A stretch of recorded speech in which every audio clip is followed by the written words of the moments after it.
Hey guys, welcome back to weekly update. तो weekly update के अंदर अगर आपको नहीं पता है तो पूरे वीक का रिकैप जो है हम इस वीकली वीडियो के अंदर आपको देने की कोशिश करते हैं, ताकि अगर आपने कोई भी चीज़ मिस करी है तो आप अप टू डेट यहाँ पर हो जाए।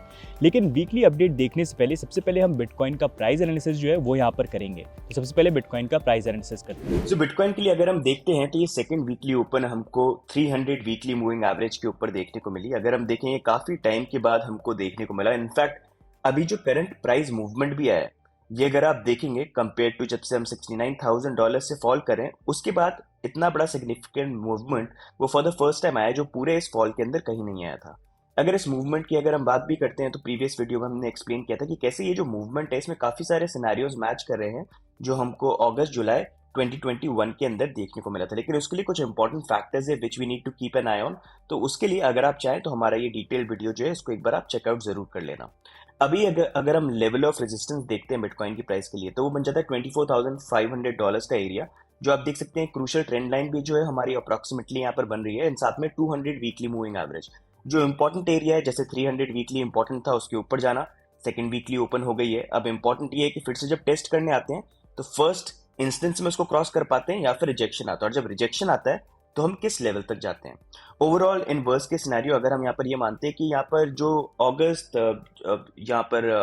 और जुलाई के टाइम पे हमको 2021 में मूवमेंट देखने को मिला था, वैसे ही देखने को मिले, तो पॉसिबिलिटी ये हो सकती है कि बिटकॉइन प्राइस थोड़ा ऊपर जाए and then we see some kind of correction, जहाँ पर लोग भी एकदम से थोड़े बुलिश हो जाए, हल्का सा थोड़ा ऊपर भी जाने की कोशिश करें, एंड फिर उसके बाद थोड़ा सा करेक्शन, एंड फिर पॉसिबली अगर नेक्स्ट बाउंस करना है तो वो सेकंड ट्राई के अंदर हम कर सकते हैं, अगर ये वाला जोन रेप्लिकेट यहाँ पर होता है। बट वील हैव टू सी अभी इस वीक के अंदर जो प्राइस मूवमेंट है वो किस तरह से होता है। एक चीज और ध्यान रखनी है कि 1 Feb को यहाँ पर FOMC जो है वो इंटरेस्ट रेट का अनाउंसमेंट करेंगे, तो उस डेट के आसपास भी थोड़ा सा वॉलेटिलिटी जो है हमको देखने को मिलती है। तो वो देखना इंपॉर्टेंट होगा कि इस बार मार्केट का रिएक्शन जो है इस डेट के आसपास भी किस तरह से होता है। लेकिन उससे पहले लेट्स सी प्राइस मूवमेंट जो है किस तरह से यहाँ पर होता है।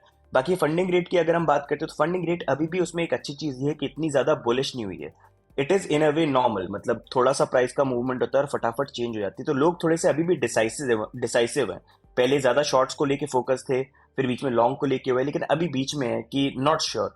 तो जब तक ये फंडिंग रेट थोड़ी सी ऐसी कूल डाउन ही रहेगी, I think it is better. लेकिन अगर हम यहाँ पर बाउंस हमको एक और देखने को मिलता है, वो 24 या 500 के आसपास आता है और फंडिंग रेट एकदम से काफी बुलिश हो जाए, तो थोड़ा सा वो केयरफुल रहने का इंडिकेशन होगा। लेकिन अगर नॉर्मल रहती है, I think it will be better. तो अभी इतना चेंज यहाँ पर आया नहीं है, बाकी मॉनिटर करते रहेंगे and will try to keep you updated. बाकी what are your points, what do you think इस वीक के अंदर बिटकॉइन की प्राइस में क्या लगता है? $24,000 500 ये ब्रेक करेगा या यहाँ पर जाके रिजेक्ट हो जाएगा, या आपको लगता है यहीं से हम पहले करेक्शन ले लेंगे? What do you think? Do let us know in the comments. तो अब नेक्स्ट मूविंग ऑन इस वीक की इंपॉर्टेंट न्यूज़ और इवेंट्स को देखिए। तो सबसे पहले जेनेसिस ने यहाँ पर चैप्टर 11 बैंक्रप्सी को फाइल कर दिया है न्यूयॉर्क के अंदर।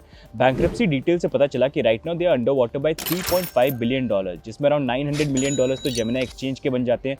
साथ में यहाँ पर बायबिट का इन्वेस्टमेंट आर्म मिरांडा, उनके भी कुछ फंड्स हैं, डिसेंट्रलैंड और भी ऐसे अलग कंपनीज हैं जिनके फंड यहाँ पर स्टक हैं। अब ये जब इन्फॉर्मेशन निकल के आई तो उसके बाद कैमरॉन विंकलवॉस जो जेमिनी एक्सचेंज के फाउंडर है, उनका यहाँ पर ये बोलना है कि बैरी सिल्बर्ट और DCG जो बेसिकली पेरेंट कंपनी है यहाँ पर जेनेसिस की, वो जल्दी से सिचुएशन को सॉल्व करे और फेयर सेटलमेंट उनके यूज़र को लेके आए, क्योंकि जेमिनी एक्सचेंज के जो यूज़र्स हैं उनके अराउंड $900 मिलियन जेनेसिस में करंटली यहाँ पर स्टक है। और उनका ये बोलना है कि अगर इसका सोल्यूशन नहीं निकलता है जल्दी तो हमको फिर यहाँ पर लीगल एक्शन लेना पड़ेगा। बाकी यहाँ पर डिजिटल करेंसी ग्रुप जो बेसिकली यहाँ पर पेरेंट कंपनी है जेनेसिस की, they are also in lot of trouble, जहाँ पर अभी इन्फॉर्मेशन ये भी आ रही है कि उन्होंने कॉइनडेस्क को एक्वायर किया था 2016 के अंदर फॉर $500,000।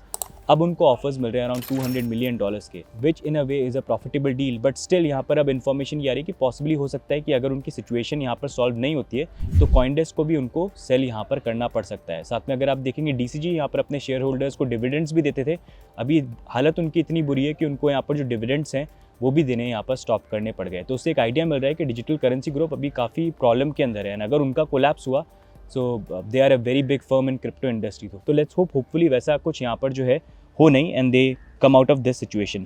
साथ में अगर आप देखेंगे US अथॉरिटीज़ ने भी यहाँ पर एकदम से अनाउंसमेंट किया कि वो काफ़ी बड़ा एक इंटरनेशनल उन्होंने क्रिप्टो करेंसी से रिलेटेड कोई एक्शन यहाँ पर लिया है, तो उसके बारे में वो इन्फॉर्मेशन देने वाले थे। एंड इसको लेके पूरी क्रिप्टो कम्युनिटी के अंदर everybody was on high alert कि क्या इन्फॉर्मेशन आने वाली है। लेकिन जब इन्फॉर्मेशन निकल के आई तो उन्होंने नाम लिया यहाँ बिट्सलाटो का, जो बेसिकली एक एक्सचेंज था। आई एम श्योर आप में से भी बहुत कम लोगों ने सुना होगा उसका नाम, अगर आपने सुना है तो डेफिनेटली कॉमेंट्स में डाल के जरूर बताना। तो उन्होंने बोला कि उनके जो फाउंडर है उनको यहाँ पर पकड़ा और वो मनी लॉन्ड्रिंग के अंदर यहाँ पर इन्वॉल्व थे। बाकी नेक्स्ट मूविंग ऑन जहाँ पर एक्सचेंजेस और काफ़ी कंपनीज कोलैप्स करी है, यहाँ पर 3 Arrow कैपिटल जो खुद ही यहाँ पर 3 Arrow कैपिटल को लेके कोलैप्स कर गए, और साथ में यहाँ पर कॉइनफ्लेक्स जो एक एक्सचेंज है लेकिन उनके यूज़र के फंड अभी जो है वहाँ पर उन्होंने स्टॉप कर रखे हैं, उनके साथ भी ये प्रॉब्लम चल रही है जहाँ पर दे misused user funds in a वे। तो ये सब के सब दे हैव कम टुगेदर और इन्होंने यहाँ पर प्लान बनाया कि हम यहाँ पर एक GTX करके एक्सचेंज बनाएंगे, एंड उसका रीज़न इन्होंने दिया है कि G जो है F से पहले आता है, तो GTX करके हम एक्सचेंज बनाएंगे जिसके ऊपर बेसिकली आप क्लेम्स को सेटल कर सकते हो। तो इतने सारे जो लोग हैं जिन्होंने सेल्सियस में पैसे लगाए थे और वो अटके हुए हैं BlockFi में या फिर FTX में, तो अपने जो क्लेम्स हैं उसको वो यहाँ पर GTX के ऊपर लेके आ सकते हैं, जिसके बदले में उनको एक स्टेबल कॉइन इशू कर दिया जाएगा और उसको possibly if they want to trade they can do that. अब ये जब इन्फॉर्मेशन निकल के आई तो विंटरम्यूट जो सबसे बड़े मार्केट मेकर है उन्होंने तो ये बोल दिया कि भाई हम तो यहाँ पर इनको टच नहीं करने वाले हैं और कोई भी जो इनके साथ बिजनेस करता है उनके साथ हम आगे जाके बिजनेस यहाँ पर नहीं करेंगे। तो GTX को लेके आपकी क्या व्यू पॉइंट है? क्या ऐसे लोगों को आप ट्रस्ट कर सकते हो जो ऑलरेडी इतने सारे फंड यहाँ पर लूज कर चुके हैं? What do you think about this? Do you think GTX launch होगा और सक्सेसफुल होगा कि नहीं? क्योंकि अभी कोशिश कर रहे हैं ये यहाँ पर अराउंड $25 मिलियन रेज करने का, ताकि इस प्लेटफॉर्म को या एक्सचेंज को यहाँ पर लॉन्च कर पाए। क्या लगता है आपको? बताना कमेंट्स में। बाकी नेक्स्ट मूवी ऑन जहाँ पर एक तरफ GTX को लॉन्च करने की प्लानिंग हो रही है, वहीं पर FTX के साथ पॉसिबिलिटी ये हो सकती है कि उसको रिबूट करके फिर से यहाँ पर लॉन्च करा जाए। तो अगर आप देखेंगे जॉन जे रे जो करंटली अभी CEO और एक तरह से हैंडल कर रहे हैं यहाँ पर FTX को, उनका ये बोलना है कि एक पॉसिबिलिटी या फिर he is open to this idea जहाँ पर FTX को फिर से यहाँ पर लॉन्च करा जाए। उन्होंने ये बोला कि ऑलरेडी मैंने यहाँ पर एक टास्क फोर्स बना दी है जो अभी देख रही है कि क्या पॉसिबली यहाँ पर FTX को रीस्टार्ट कर सकते हैं कि नहीं कर सकते हैं, क्योंकि मोस्टली यहाँ पर FTX का जो भी सिनेरियो है उन्होंने कस्टमर फंड्स को मिसहैंडल यहाँ पर किया, लेकिन जो यूज़र फेस और कस्टमर फीडबैक था, जिस तरह का यूज़र फ्रेंडली उनको एक्सचेंज लगता, तो वो फीडबैक उनको लगा कि काफ़ी पॉजिटिव है, तो पॉसिबली हो सकता है वो FTX लॉन्च करने की यहाँ पर बात करें। बट पता नहीं, व्हाट डू यू थिंक? क्या लगता है आपको? FTX अगर लॉन्च होता है फिर से रीस्टार्ट होता है, मतलब will you keep your funds on that exchange? What do you think about this? Do let us know in the comments. तो FTX की बात करें तो currently they are under water by $8 billion, लेकिन अप्रॉक्सीमेटली $4 to $5 बिलियन है जो उनको बोलना है कि वो यहाँ पर एसेट्स रिकवर कर पा रहे हैं, जहाँ पर उनके अटेंडी का ये बोलना है कि $1.7 बिलियन इन कैश उनके पास है, साथ में $3.5 बिलियन इलिक्विड क्रिप्टो करेंसी या FTT टोकन्स के अंदर है, जो इन अ वे लिक्विडिटी पे बहुत डिपेंड करता है कि उसकी वैल्यू एक्चुअली में यहाँ पर क्या रहती है, and around $0.3 billion liquid securities के अंदर है। बाकी कॉइनडेस्क की भी FTX को लेके यहाँ पर रिपोर्ट आई, जहाँ पर FTX ने रिसेंटली काफ़ी सारे डोनेशन जो है US के अंदर कांग्रेस में यहाँ पर करे थे। तो इन्फॉर्मेशन ये निकल के आई कि अगर आप देखोगे US कांग्रेस के अंदर अराउंड 535 टोटल मेंबर्स हैं, उनमें से 196 मेंबर्स को कहीं ना कहीं यहाँ पर FTX के द्वारा डोनेशन जो है यहाँ पर उनको मिला। तो अप्रॉक्सीमेटली 37% ऑफ द कांग्रेस उनको कहीं ना कहीं डोनेशन जो है FTX से यहाँ पर मिला था। तो that is a very interesting fact to see here.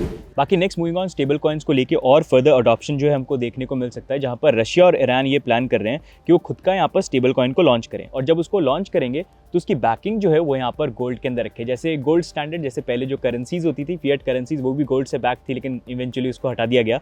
तो वही जो है यहाँ पर प्लान कर रहे हैं कि स्टेबल कॉइन्स को लॉन्च किया जाए और उसकी बैकिंग जो है यहाँ पर गोल्ड पे रखें, और फिर इनका जो इंटरनेशनल ट्रेड है वो यहाँ पर कर पाएँ। क्योंकि अगर आप नहीं जानते हैं तो स्विफ्ट के काफ़ी सैंक्शन जो है US ने ऑलरेडी यहाँ पर ईरान और रशिया के ऊपर लगा रखे हैं, तो उनके लिए वो ट्रेड करना ईजी नहीं है, तो इसलिए वो यहाँ पर ऑल्टरनेट मेथड जो है उनको यहाँ पर एक्सप्लोर कर रहे हैं। साथ में अगर आप देखेंगे नेशनल ऑस्ट्रेलियन बैंक, उन्होंने भी यहाँ पर अनाउंस किया कि वो यहाँ पर अपना खुद का स्टेबल कॉइन लॉन्च करने का प्लान करें। स्टेबल कॉइन का नाम होगा AUDN, और वो प्लान करें इथेरियम और एल्गोरैंड के ऊपर यहाँ पर लॉन्च करें, एंड उसकी भी बैकिंग है वो ऑस्ट्रेलियन फिएट करेंसी के साथ 1:1 की यहाँ पर रखेंगे। बाकी रेगुलेशन फ्रंट से जापान जो काफ़ी फॉरवर्ड रहे हैं क्रिप्टो रेगुलेशन को लेके, उनका ये बोलना है कि बाकी कंट्रीज़ को भी वो अर्ज कर रहे हैं कि वो भी यहाँ पर क्रिप्टो एक्सचेंजेस और फर्म्स को उसी तरह से रेगुलेट करे जिस तरह से बैंक्स और ट्रेडिशनल फाइनेंस फर्म्स को रेगुलेट किया जाता है। उनका यहाँ पर बोलना है कि क्रिप्टो जो है वो प्रॉब्लम यहाँ पर नहीं है, लेकिन जो इंस्टीट्यूशंस और जो एक्सचेंजेस रन कर रहे हैं यहाँ पर विदाउट एनी सुपरविजन रेगुलेशन, वो एक प्रॉब्लम हो सकती है। तो ये रेगुलेशन लाना बहुत ज़्यादा ज़रूरी है। बाकी रेगुलेशन की बात करें तो इंडिया के अंदर भी मिनिस्टर ऑफ स्टेट का ये बोलना है कि क्रिप्टो इंडिया के अंदर करंटली इलीगल नहीं है, लेकिन अगर आपको कोई भी बाय या सेल कोई भी चीज़ करनी है तो आप RBI के जो LRS की जो एलिजिबिलिटी है उसको चेक करके यहाँ पर इन्वेस्टमेंट करिए। अब बजट सेशन भी आने वाला है, तो वहाँ पर इंपॉर्टेंट रहेगा देखना कि क्या क्रिप्टो टैक्स के अंदर कुछ चेंजेस यहाँ पर आते हैं कि नहीं आते हैं। लेकिन उसको लेके आपके क्या व्यू पॉइंट लगता है? कुछ पॉजिटिव आएगा या लगता है नेगेटिव आएगा? Do let us know in the comments. तो ये हो गए इस वीक के इंपॉर्टेंट न्यूज़ और अपडेट्स। अब हम देखते हैं इस वीक के टॉप गेनर्स और टॉप लूजर्स।